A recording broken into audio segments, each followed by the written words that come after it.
Say the word poltergeist, and images of movies instantly come to mind. From the little girl next door, whose house harbors malevolent entities, to depictions of supposed true stories that show victims writhing in agony, almost solely controlled by evil unseen forces. But in the town of Amherst, Nova Scotia, in 1878, these happenings were very real. Having been witnessed and documented by many well-known locals, the case that involved a 19-year-old girl even became the subject of a book. The Great Amherst Mystery, as it became known, is one of the most terrifying cases of poltergeist activity to come out of Canada. And questions still linger today regarding the source of these strange events. Be sure to stay tuned till the end, where we feature the band Sharwahl in this week's Musician Spotlight. Thank you for joining us on this installment of the Supernatural Tendencies Podcast. I'm Alex. And I'm Christie. And this is episode 15, The Amherst Poltergeist Mystery.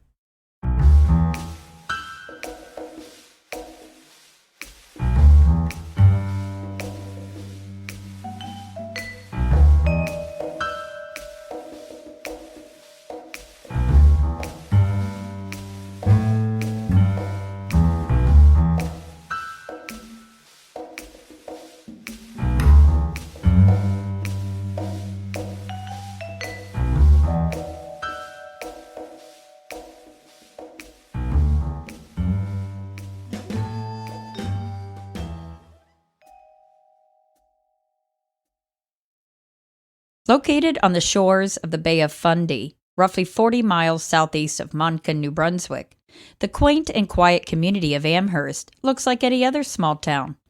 But over 140 years ago, the core of religious beliefs in the community would be deeply shaken.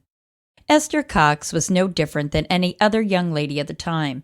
She lived a rather quiet life, consisting of daily chores and looking after her sister's 2 small children. Living a communal life, Esther shared a home with her married sister, Olive Teed, her husband Daniel, and Daniel's brother John, and siblings Jenny and William. Nothing that could be deemed out of the ordinary had ever happened in the overcrowded house, or to young Esther in particular. That, however, would soon change. It was during a reported outing with a local named Bob McNeil that Esther found herself in the midst of a sinister attack. But instead of paranormal entities, the young woman found herself the unwilling object of McNeil's sadistic obsession. McNeil, who was a well-known shoemaker in town, had a reputation of being contemptuous and shady. Unaware of his disdainful demeanor, Esther soon found herself in a dangerous situation after agreeing to join him on a seemingly innocent jaunt in the country. Having been nearly raped by McNeil, Esther escaped barring only minor physical injuries. However, the ensuing mental trauma she endured gives speculation that this event was the catalyst that started the supernatural activity that followed. Times were hard in the late 1800s, and many locals were given to taking in boarders to help pay the bills. The Cox-Teeds home was no different. Walter Hubble, a part-time actor and budding writer, joined the already overcrowded abode and would be present at the onset of the Amherst Poltergeist Mystery. It was Hubble who would later pen a book detailing what he and many others witnessed in diary-like form, and its contents are enough to make even the sturdiest man tremble with fear. It was during one quiet winter night, after the members of the home had bedded down, that screams from the bedroom of Esther and young sister Jenny cut through the night. At first thinking a mouse was under the blankets, the 2 girls watched in terror as the moving form grew in size before their very eyes. A search was conducted of the room and nothing was found. Begrudgingly, the girls returned to their room and attempted to put the episode behind them. The very next night, more malevolent activity occurred. Once again, the members of the household were awakened, as both Esther and Jenny were certain that something was under the bed. After removing a box of fabric scraps from beneath the bed and placing it in the center of the room, the box flew up into the air, came down, and rested on its side. After the girls returned the box to its original placement, it once again levitated into the air, sending the girls into a screaming frenzy. Were these events the result of an unseen paranormal energy, or simply the product of the girls' imagination?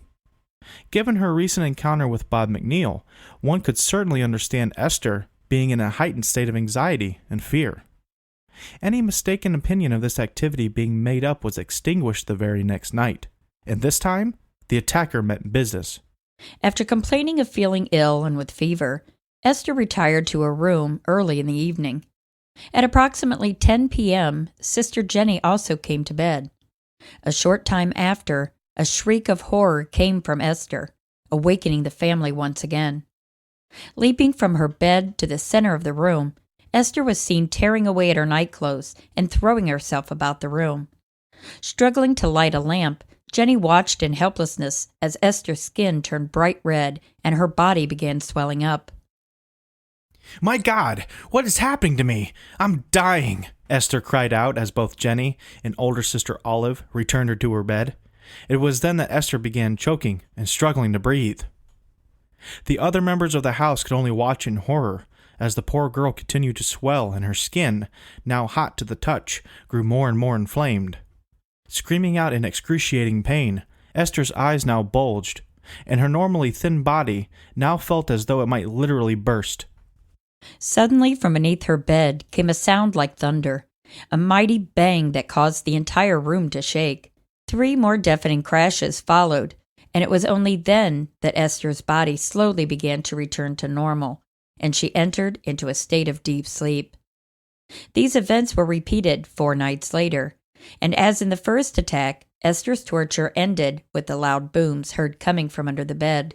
The girl's family, unable to find a source of the terrifying events, sought the help of a local doctor to examine Esther and rule out any potential disease or affliction that may be related as a cause.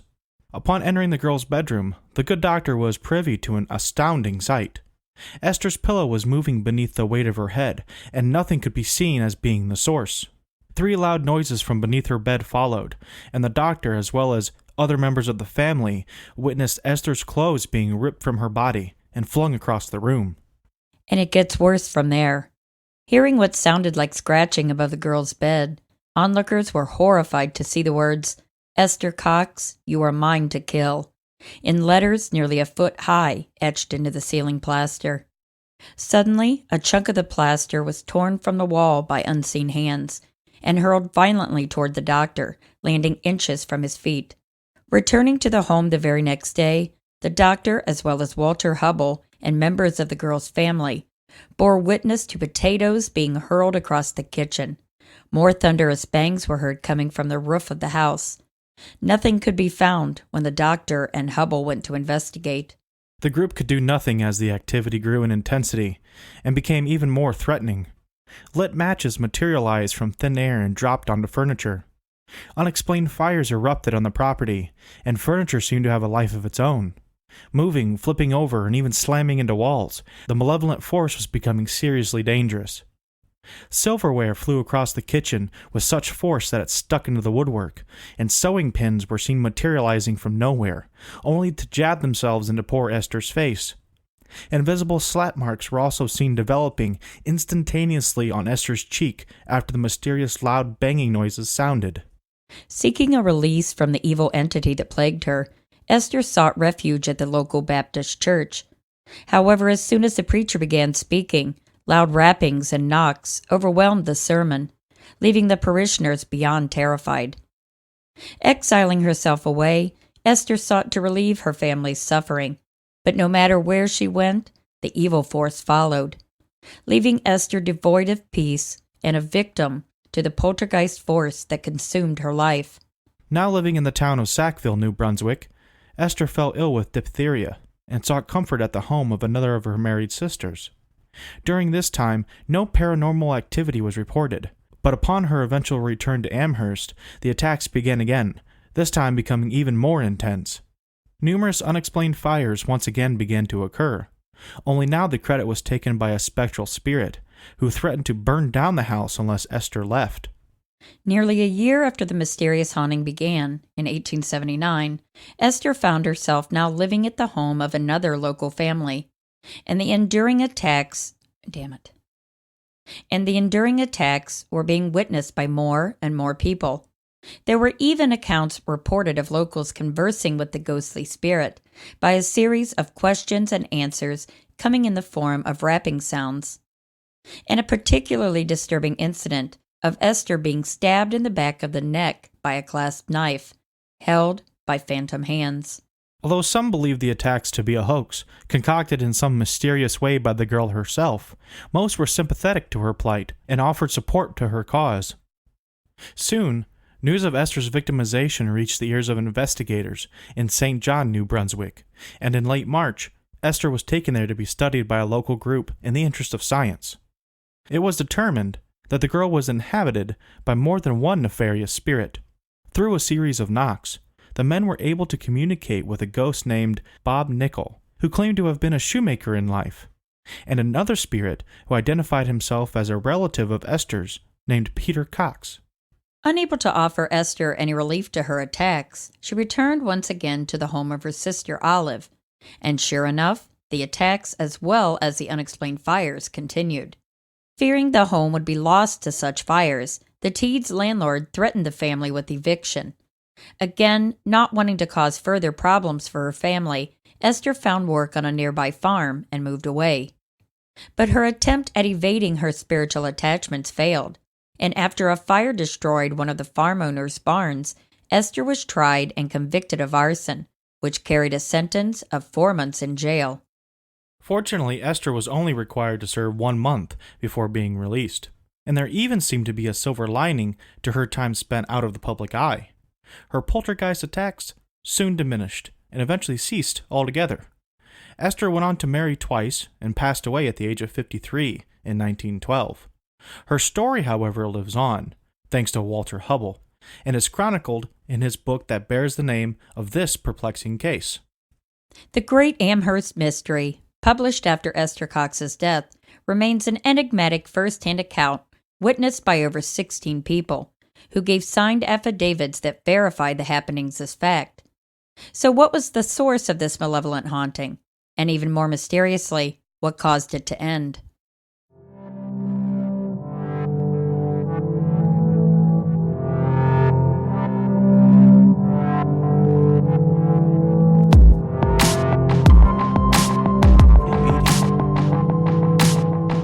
Gummies. Are they candies or vitamins? No, they're gummies. They're what? No, Gummy fruits. You start eating while we're recording. But these have vitamin C in them. Oh, is that why you're eating them while we're recording? Well, sometimes you just need that little vitamin C boost. And I was feeling low in vitamin C, and I thought, well, there are gummies. Okay. I guess it Do you works. not want me to be healthy? Is that what this is about? I wish you would have done it before we started recording. They have vegetable juice in them. Oh. How do they taste? They're really good. Do you want one? No, I don't want one. I wasn't going to give you. I just, because Just I only got curious. 1 pack left. Yeah. I've eaten a whole box of them in less than 24 hours. Is it like a Welch's? Well, no, they're dollar store brand, but Oh, okay. the dollar store is really up in their game Oh, wow. because they even have gluten-free stuff now. Ooh. Yeah. Ooh. All right, so I wanted to say this right off the bat because a few episodes ago I said this, that you don't hear many stories come out of Canada, and now we have 2 within, well, I think it was Sid, right? Sid Hurwitz was in Canada? Sid was in Canada. So we found another Canadian story, and that puts what percentage of American stories to Canadian stories now swinging pretty close in favor of Canada. So thank you, Canada, for answering my call to action. Thanks. I appreciate it. So today we have the Amherst Poltergeist, and you had brought up to do this as a topic.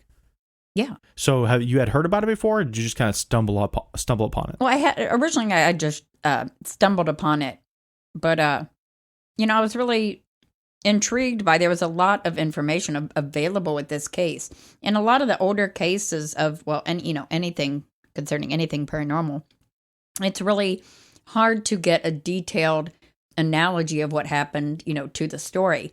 And so surprisingly, there's a lot of information detailed about this one. So I was like, right off my spidey senses were like, ooh. Yeah. Okay, so let's condense this story real quick. So essentially Esther Cox lives in a house with a bunch of folks in it, right? Yeah. Family members. They take in boarders. They take in tenants and stuff like that at the time. Mm-hmm. Which, by the way, I want to point out that of all the museums I go to, remember our conversation with the museums I go to? Oh, yeah. And things in the museum have to be haunted because they're older, like 200 years old, so they got to be haunted. Mm-hmm.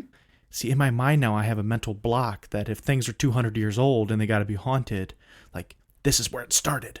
In Canada specifically? No, or not in Canada, just this time period. in the Cox household? Possibly, now that we read this story, but just in this time period. So wait, I'm just curious. So with your thinking on this, so say you were going to move into a house that was 100 or whatever years old. Would you not move into the house because it's 100 years old, it's got to be haunted? Man, it's got to be a special house for me to want to move into if it's 100 years old. Wow. Yeah. Like 1970s is like, I don't know. I was born in the 70s. What do you mean 70s? Yeah, I know, but like 10 years prior were the Manson murders. Oh my God. I'm just saying. It just bugs me out. So let's keep moving. So, my chair is all noisy today. So, Esther Cox lives in this house with a bunch of people. Mm-hmm. And essentially that was kind of like the going thing at the time. Yeah. That's not nothing really out of the norm there. Not anything out of the ordinary. But then she goes on her little trip with Bob McNeil. An innocent little ride in the country, supposedly. Yep. So Mr. McNeil kind of strikes a fancy with her and decides to try to jump on the opportunity of being in this country ride, right? Yeah. To which it was not reciprocated. No. Okay. She did not want to have anything to do with it. No. She was nearly raped, if not for like a passerby, like a buggy that passed by. Kind of spooked McNeil. So he took her home, which rightfully should have been like an awkward ride. Oh, I'm sure, yeah. Right? Just, so what are you doing next week? Mm-hmm. I mean... And you know she was probably just like spitting nails, you know what I mean? Well, she went home and cried. I'd have probably clubbed him like a baby seal. So maybe it's just my misconception of what 1800s, 1850s women were, just kind of sitting in silence. Well, yeah. Not calling this guy every name in the book. Well, that wasn't socially... I mean, like, women were second-class citizens during but still, this time. Maybe that's just... And I'm sure, like, if it would have came down to, a he said, she said thing, the authorities are probably going to believe the man more than they would the woman. Well, I guess that's the product of the time, and I'm a product of my time, which would make that situation a lot more uncomfortable to deal with before she got home, which is probably why she cried herself to sleep. So we tell that story, like we said in the narrative, as a possible trigger point that might have to this started all this. The activity, yeah.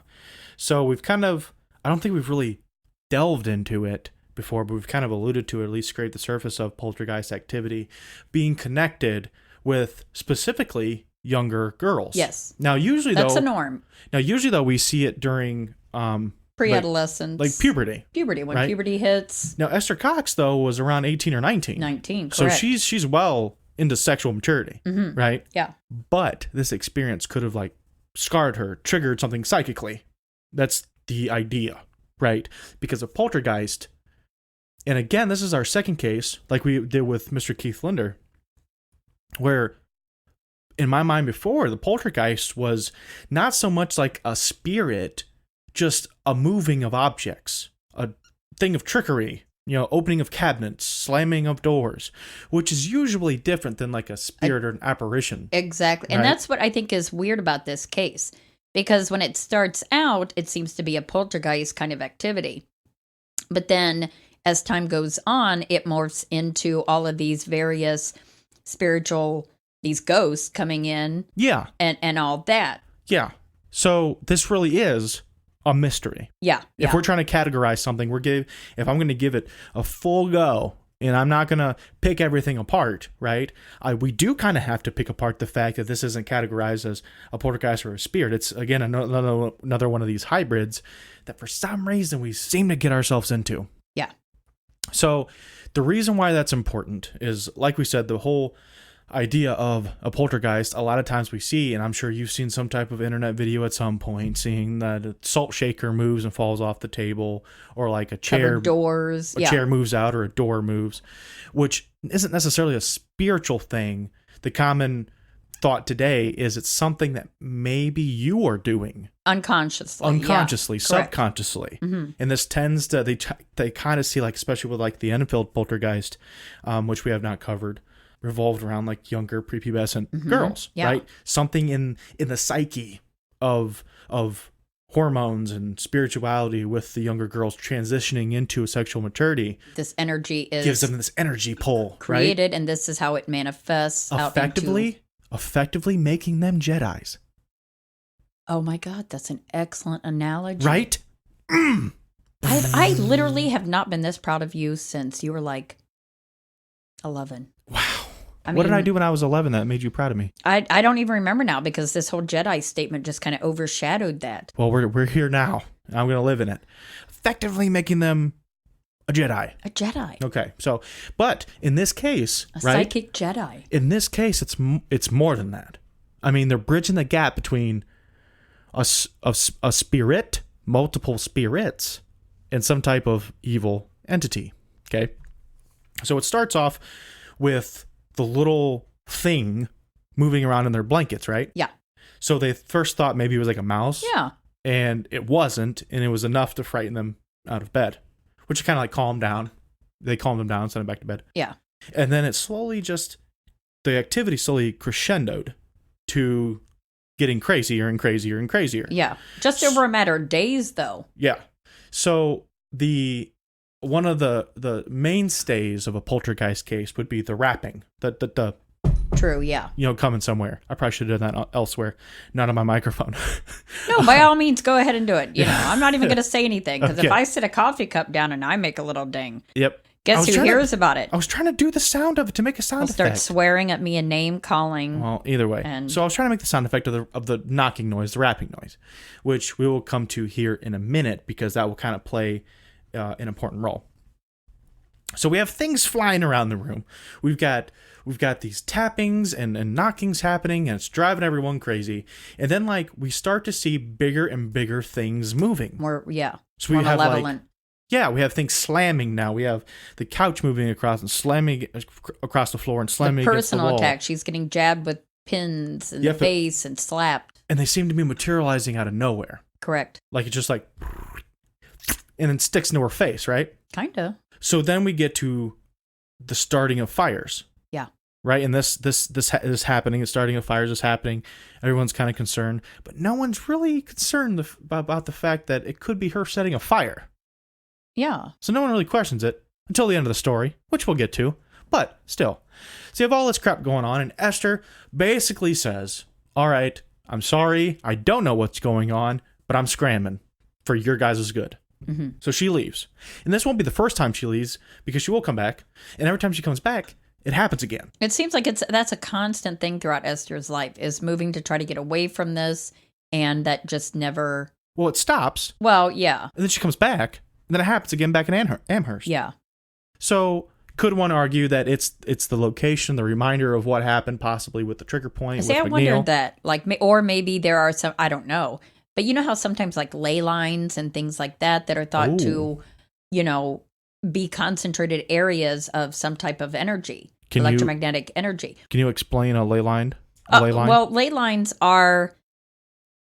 No, I can't even think of how to explain it. Come on. Well, they're You can't just... bring it up and not be able to explain it. They are...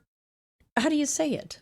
They are invisible lines that go around the earth that are thought to... I don't want to say too much because I want to do a podcast on ley lines. Okay.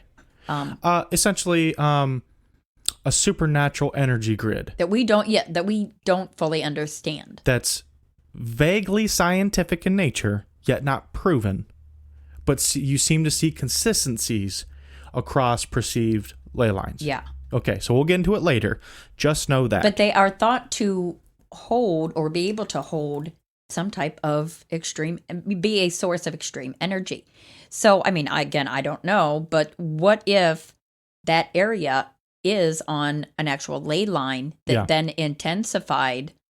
So say if you were in the next town that may not be exactly on the ley line, one could experience poltergeist or spirit activity just the same, except when it's in Amherst and on the ley line, the ley line amplifies the activity. Okay. Correct. So you think that possibly... Could be. That's what I it don't is. know. Okay. Could be. So there seems to be possibly a storm of things. Now, do you have evidence of it being a ley line? Or are you just saying I that could don't. I'm be? just saying that could be an analogy. No one said that? Or no one has ever... I didn't uncover anything like that in my research. Okay. But, yeah, I mean, just one possible theory. Another possible theory would be the theory of when she was nearly raped by this McNeil guy, that somehow triggered this event to happen. So then is it a matter of, okay, this happened in Amherst, right? Yeah. So anytime she's in Amherst, maybe unconsciously, she's causing these things to happen. And then she leaves the town. Okay, so now she is away from the area in which this traumatic event happened. Yeah, that's all I was saying. So maybe it's something like that. Yeah. I mean, again, all theories of what this could possibly. Yeah, a source of trauma is being thought of again like if when you she comes back. Fought in the Vietnam War. Yeah. And then you go back over there, of course you're going to be, you PTSD go back to Vietnam? is going to be like, say after the war, you just. So you went to Vietnam and then you went back to Vietnam making your PTSD saying worse? if you were if you fought in the Vietnam War, right, and you went through all that hell over there, okay, and then you come back here, blah, blah, blah. Well, then at some point in your later life, you maybe go back to Vietnam for whatever reason, maybe a vacation, who knows, whatever. Oh, we're going to vacation to Vietnam now? Well, can you go with me here? I think it's a shaky analogy. Well, a little bit, but it's kind of the same thing. Maybe she's not realizing, though, the connection that every time I come back to Amherst, this stuff starts happening again. Yeah. I think we've established the analogy. I think that was a poor one. I'm going to call you out on that. I'm going to throw a coffee cup right at your head. It was a terrible analogy. Sorry for all the Vietnam veterans still out there. I didn't say anything detrimental. I'm just saying that, they went through trauma, nearly being raped, especially during that time period where it's not like you can go and, tell the police or tell someone to, get some type of justice. Justice, yeah.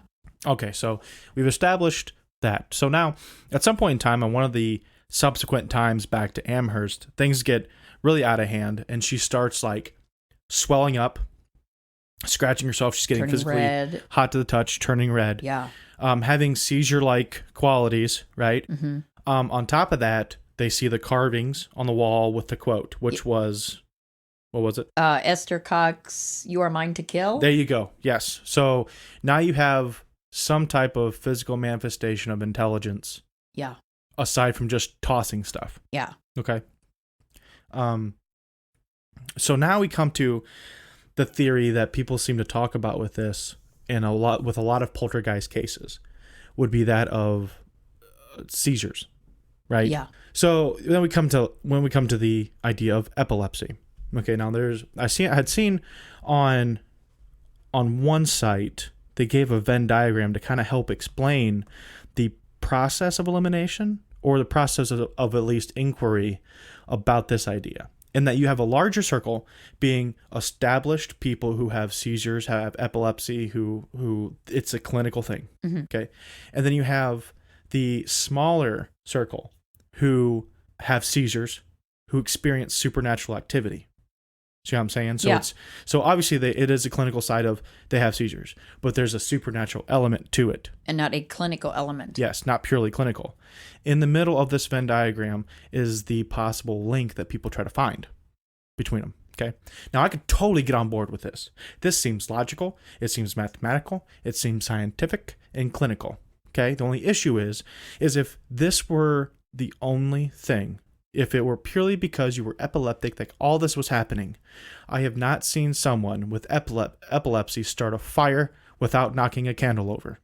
True. Okay. I have not seen someone with epilepsy fully be able to carve into the ceiling or the plaster of the wall a phrase. Without the use of their hands. I shouldn't say that. I should be more specific. You can, but then you know full well that you are faking the supernatural side of it. Yeah. And then you are, using your disease to pick up the slack of the rest of the story? That doesn't sound logical at all. No. Like, why would you do that? Yeah. Okay, I have epilepsy. I'm prone to seizures. I really want to pull a hoax. So I'm going to do all this other stuff. I'm going to set fires. I'm going to throw pocket knives across the room and somehow stab myself in the back. I'm going to make myself swell up and scratch myself raw in hopes of a seizure that will happen to make it seem like I'm possessed. Mm-hmm. That doesn't seem logical. No. So that theory that does hold credence or hold water to me in some of these cases does not hold it when we get into these hybrid cases. Yeah. Right? Yeah. So that is my first bone of contention with that theory. So we move on to what's next in the story, because I don't want to jump ahead. I'm getting ahead of myself. So next in the story is the doctor coming in Yes. right? Is it Hubbard? No, Hubble. No, Hubble is the part-time actor that ended up writing a book because he was a boarder in the house, and then that's right. witnessed this. He was a part-time actor who had an interest in the supernatural, things paranormal. Mm-hmm. So when this stuff started happening, which happened while he was at the house, he decided to, hey, I'm going to detail this and start writing down everything that happens. And then after her death, he compiled it all and put it into book form. So what I was getting at, because I got the names mixed up, would be the fact that the Teeds household had come up with a way using these knocks to communicate with these spirits. Which again is another thing, another element to this case that is not often relegated to cases of actual poltergeists. Yeah. Poltergeists are not what we would consider an intelligent haunting. Like you said, you'll have things slammed, things being thrown, energy being exerted or manifested. Yeah. But no communication going on. Yeah. So the Teed family had devised this way of communicating with this entity. Yes. And what they would do was they would use the knocks. One for yes, two for no. They went further than that. Okay. They would use the knocks as an affirmation to stop. As in, they would start reciting the alphabet, and whenever the knock would happen... Oh, I see what you're saying here. Wherever the knock would happen is the letter of the answer. And then use that to spell out a word. Yep, and eventually a sentence. So they have a series of questions that they ask, and I believe this was documented in Hubble's book because Hubble began to use the same exercise with it. So here's a list of questions and a list of answers given using this technique with the Amherst Poltergeist. Question: have you all lived on the earth? Asking multiple spirits. By this time they'd established that there's multiple spirits. Have you all lived on the earth? And the answer was yes. Have you seen God? Answer was no. Are you in heaven? Answer: no. Are you in hell? Answer: yes. Have you seen the devil? Answer: yes. So now for me, we've fully transitioned to this purely poltergeist-like activity, to entities that are cognizant, that are aware, self-aware. Mm-hmm. They're in hell, yet have the ability to be here. And to communicate. And to communicate.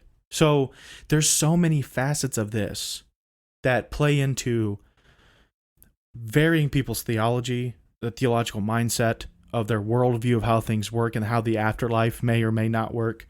And this is now so intertwined and confusing as to how this is happening that when that starts to happen, usually you have some type of trickery. Yeah. You know what I mean? I mean, the answers given, I should say the questions asked and the answers given is blatantly obvious, but goes to show that they're answers of the time. Mm-hmm. Their questions or inquiries are questions or inquiries of the time. Yeah. There aren't really questions we would ask today. So I'm interested to know that if we had a time machine to go back, Sid Hurwitz, that's altering, not time traveling. If we had time traveling to go back to ask questions that we might ask today, what is your name? What do you do? Blah, blah, blah. Compared to, have you seen God or are you in heaven? The perception of these spirits, what would it change? True. Because like I said, now it's made a one big tangled mess, since now we've transitioned from this purely Jedi-like poltergeist activity into these multiple spirits. Yeah. Which obviously is changing if the carvings on the wall and plaster coming off is true. And there was, maybe I'm kind of jumping around a little bit here, but there was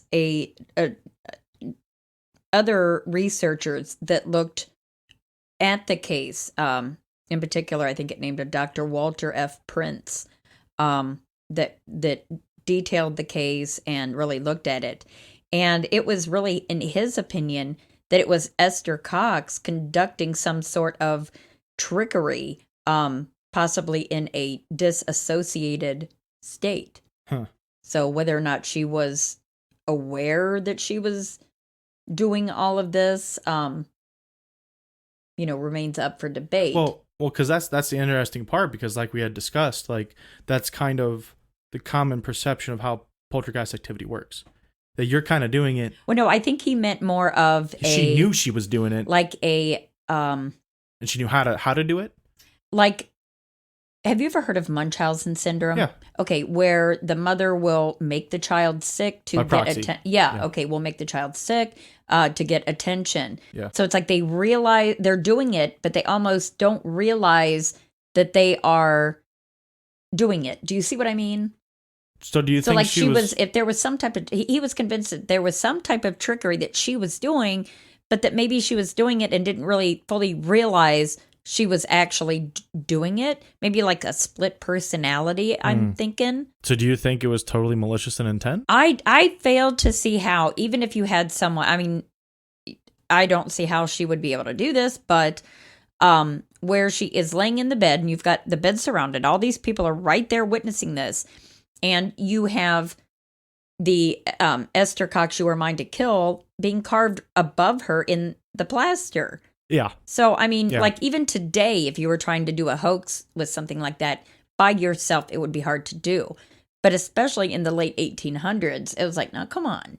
You know, this simple girl who, you know what I mean? Like, I really find that hard to. But sometimes it's easier to cheat in simpler circumstances.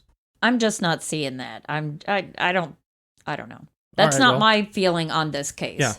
Let's get to the last thing. And I don't think we actually said this in a narrative, but it is the capping point to all the activity, I guess. When she goes to jail. No, before that. Oh. On June 28th, 1878, there was a sound of a trumpet heard through the house. Now, I don't know if it was like, or if it was like Louis Armstrong, like Louis Armstrong, like something like that. That is the worst Louis Armstrong impression I've ever heard. I tried my hardest. Okay. Wow. But they heard it all day until the evening, and then a trumpet fell from the ceiling in one of the rooms. What? Apparently, like nobody. Okay, first off, nobody saw it happen, but nobody had any trumpets around. Like nobody played the trumpet. They were going to donate it, I think, to a museum in Amherst. But no one knows like what happened to it. So I don't know if it was just lost. So I just imagine them picking up the trumpet, like, oh, here's that trumpet. And is this anybody's trumpet? And no. Anybody own a trumpet? Nope. Oh, maybe we can donate it to the museum because this. I know, like that's kind of odd. We're just must be part of this stuff that's going on. They might really want it at this museum. I'm just gonna go ahead and chuck it in the closet there. And we'll give it to him later. Chuck it in the closet. Hey, what happened to that trumpet? Thought I put it in the closet. So that was check next to the bowling ball. That's where it was. That was the biggest documented thing to happen, and they say that manifestations increased and stuff afterwards. But that's when she actually moved out to the farm that caught fire. Pretty soon, a car fell out of it.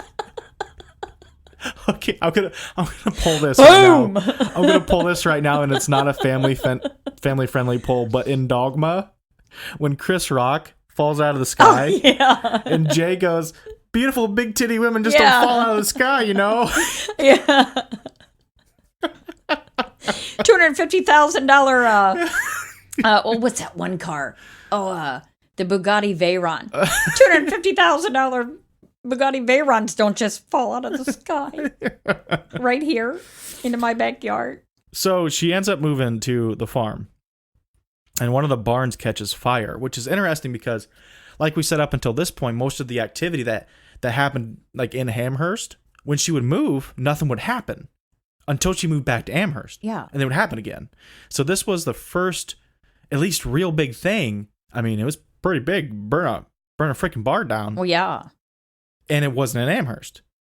So this led to her getting... Threw her in the clink. Yeah, getting accused of arson. Which, what did it say? It was a 4-month prison sentence, technically. Right. But she only did a month for good behavior. Oh, well, lucky her. And then...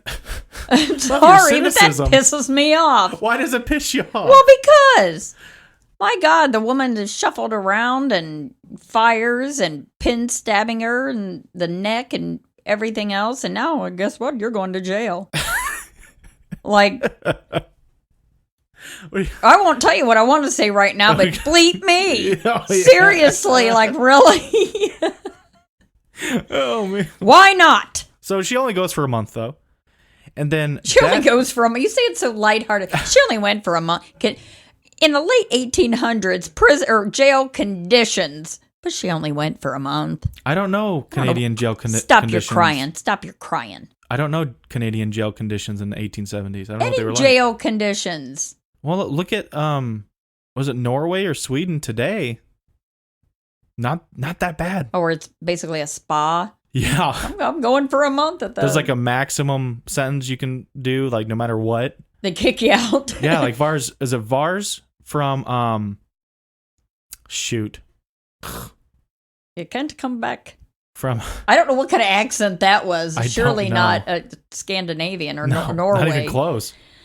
We'll have to cover that if it's in the death metal community with the murder of Euronymous from Mayhem. You know anything about that? No. I'm going to move on. Okay. Because that's a big, long story. So, after she gets out of prison, effectively, everything stopped. I mean, she married a couple of times. What are you laughing at? Why are you laughing? I just picture like the jail guys, undoing her handcuffs and throwing her out, pushing her out the door and going, think about what you done now, missy. And get on out of here. I bet you don't make any fires anymore. I don't know where that accent came from. Apparently that's how Canadians talk now. I don't even know. It sounds like a 1920s newscaster. Or a pirate. I don't even know. But just him shoving her out the door. Yeah, I had enough time to think about what you did. Now get on out there. Kicks her right in the butt. But we don't want to see you come back. I don't know. Wow. Okay, getting back to it. She gets out of jail and everything effectively stops. She marries a couple times and then she passes away in 1912, which afterwards is when Hubble will release. Is it the Great Amherst Mystery is what it was called? Yeah, that's the name of the book, yeah. So, what happened? What made it stop? What do you think? Well, made it stop. What do you think made it stop? I don't know. And I wonder too, it just kind of popped in my mind that maybe, a month in jail, especially during that time, I'm sure you were alone. So maybe it was during that time that this sounds weird, but to where she didn't really have to worry about anything happening. You know what I mean? Yeah. So maybe just having that time to, I was going to say connect with herself kind of thing. I'm not following. I'm not sure how to say it. How to control it? Kind of, yeah. She that, or like the jailer said, she had a little time to think about it and thought, I don't want to do this anymore. I don't know. She realigned her midichlorians and then traveled to Tatooine. What the pod hell? Raced for a while. The act poderized? Pod raced?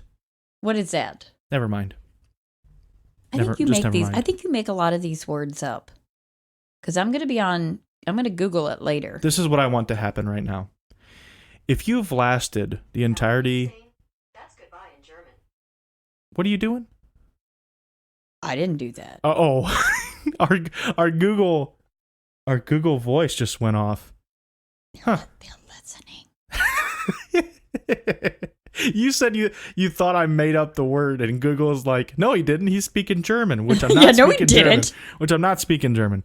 What I want to happen is everybody right now who just heard what I said about that phrase that she's questioning, I want you to inundate her by every social media platform you can. Facebook, Twitter, Instagram. I want you to email her personally. If you know her address, come here and bang on her door and explain to her how what I said makes sense.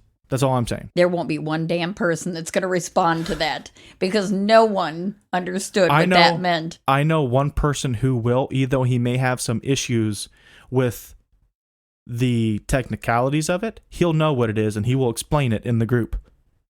I can guarantee it. Oh, I bet you that's Jake. No, it's not Jake. Oh, okay. No, it's not him. So, do you have anything else to add to this? Overall thoughts? I'm not going to add anything else because you'll have people emailing me and coming to my house and everything else. Do you have overall thoughts? Do you think this is real? Do you think there's any credence to it? I think this case is real. I most definitely think this case is real. And I feel so sorry for poor Esther. I think she really got... So do you think it was more poltergeist, more possession, no, more spirit? I don't think it was a poltergeist. I think that it was... I think that her experience with Bob McNeil probably triggered something and awakened her abilities. And I think that she, in short, became a channel for having these different energies come in and then not knowing how to handle it, how to control it. Yeah. Manifest into physical activity because she didn't know how to control it. That's my take on it. That's what I'm going with. We're just running with it. Yeah. I don't know. I don't know if I like it. What's your take? I don't know. There's just too many different facets of this story that seem to like one up each other. Like, I'm not saying it's not feasible. It's just like I don't know. There's too many things that it starts to make sense and then automatically doesn't make sense anymore. Does that make sense? Okay. Yeah. You just dropped dead right there. Clearly, I can't talk to you today. We cannot agree on anything. Talk to you, so I'm just going to need you to shut up. Okay, either you're going to agree with me or you're just going to zip it, Betty. Because that's how it is. I don't know. I guess we just can't agree today. Just can't talk to you. I don't know. All right. Do you have anything else? Why? You'll just disagree with it. Maybe. No, I think that's it. Actually, I think poor Esther got a bum rap. Yeah. Well, hopefully, we'll have to read that book. I didn't get a chance to actually buy it. No, yet. I didn't either, but I definitely would like to check it out. We have such short research times, like we said before, to get a book in. Like, we got to be so far ahead. Yeah. And with everything else we've been working on, we've been kind of doing maybe 2 shows ahead, but that's still not enough time with our workload, with everything else, with the website, with the live shows. Because they're just busy. Yeah. Hopefully there'll be a time where we're far enough ahead that I can actually purchase a book, get it in, read it, and then apply it. Yeah. So until then, I think that's it for this week. What do you think? It's good. All right. We'd like to say thank you one more time for hopping on board with us this week. If you have any comments, questions, critiques, or suggestions for new topics, please send us an email at supernaturaltendentiespodcast@gmail.com. We also encourage you to get over to our Facebook page at Supernatural Tendencies Podcast and go ahead and elbow drop that like button for us. We're also available on Instagram at Supernatural Tendencies Podcast and Twitter at Weird and Scary, if that's more to your liking. Please pass us around to your friends as well, where they can find us on Apple Podcasts, CastBox, Google Podcasts, Spotify, and most other podcast platforms. And remember, if you're having any type of paranormal activity or extraterrestrial contact, I offer private coaching online via Skype or Facebook Messenger to assist you with those issues. Feel free to visit me at ChristieJohnsonSadler.com for contact information. Till next time, this has been Alex. And Christie. See you later.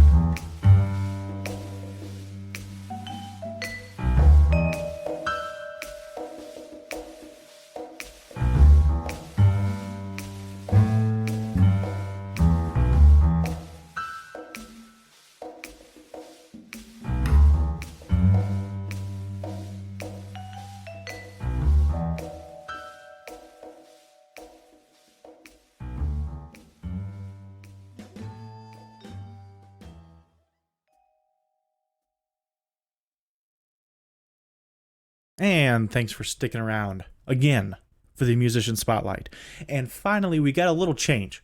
All right. The first few bands we've had, I kind of have connections with, mainly metal bands. Okay. So we actually got someone to contact us about their band called Sharwahl. Hopefully I'm saying that right. I like this band. Sharwahl. Now, Sharwahl is, like a 70s rockish. I think they sound like the Doors, like Okay. Doors-esque. Yeah. Yep, and when I first showed you them, you said what I thought initially too. It's kind of Blues Brothers-y. Yeah, right? Yeah. It's pretty good stuff. Full member band. They have a keyboardist and everything in there. That was our first band to actually feature a keys player, 2 guitars, bass player, drummer. I think they have like a conga guy too. How cool is that? I think so, yeah. Pardon me for my lack of knowledge. I'm actually on their website right now looking. Unfortunately, I don't see any upcoming shows for them. It looks like they might book kind of in clusters, and they're all just coming off of their summer show list. They are from Columbus, Ohio, so they kind of get around the Columbus area, Zanesville, Ohio, Newark, Ohio. And they have given me permission to use a song today. Check them out on Facebook. I'm not sure if they have any songs up on Bandcamp or anything like that. They do have a booking and contact. They do some covers too. So if you happen to need, I'm going to assume if you happen to need a cover band or something like that, they may be in line. They do just a whole slew of different genres that may interest you as well. But their original stuff is what we're most into for this segment. They gave me a song to use, and technically it's a YouTube song, so I kind of talked with them about this. Hopefully I can actually rip that. We're recording this beforehand. Hopefully I can rip the audio off that. For any subsequent bands, we prefer the MP3s, but whatever way I can get the music is great. YouTube quality videos are usually live videos, so it's kind of harder sometimes to know whether or not it's going to be good quality, and I worry about that more for the bands. Not for me. If you're cool with the quality, then I'm putting it up. Let's do it. But in this case, they gave me a YouTube video. It's got pretty darn good quality on it, so I could try to get it off with some type of ripper. I don't know, but they have given us permission to use it. So if anybody has issue with the fact that I'm stealing it off a YouTube video, they've given me permission to do so. The song is called "A Day Late and $1 Short." Let me relive my Blues Brothers days. Roll it.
Walk out that door.